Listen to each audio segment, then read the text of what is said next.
Now, some of you are asking or wondering, is there a way to go back and forth between rectangular coordinates and polar coordinates? Yeah, there is. Of course there is.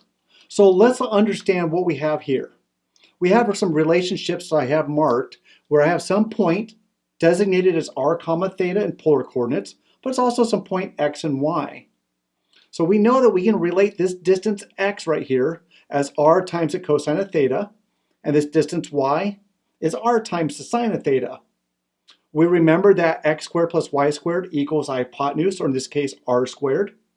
And then the tangent of theta is y over x. So these are four identities, four statements, equations that we can use to help us go back and forth between polar and rectangular coordinates. But you're right, we need to see an example because it makes sense a little bit more when we have an example. So let's look at the example I have here where the polar coordinate is 2 and 3/2 pi. So again, we have our polar axis. We sweep out an angle, 3/2 pi, and then we're 2 units away from the polar pole. So right here is my point, 2 and 3/2 pi. So how do we convert that over into our xy, or rectangular coordinates? Well, we know x equals r cosine theta. X equals r cosine theta. X equals r, in this particular case is 2, times the cosine of 3/2 pi. Cosine of 3/2 pi is 0. So x equals 2 times 0, or just 0. So I know that my polar coordinate, or my rectangular coordinate, is at the point 0. And then y,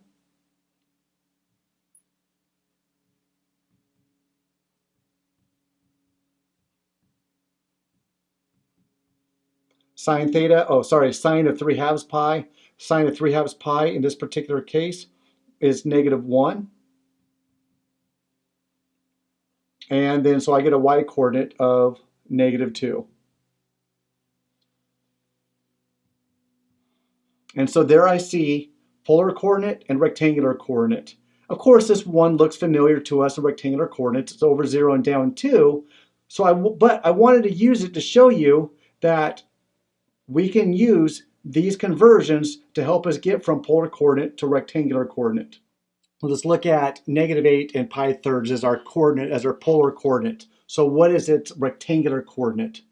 To begin with, we know x equals r, which is -8, times the cosine of pi thirds. Cosine of pi thirds was 1/2, that's right. And so my x coordinate would equal a -4. To find my y coordinate, y equals r, which is a -8, times the sine of pi thirds.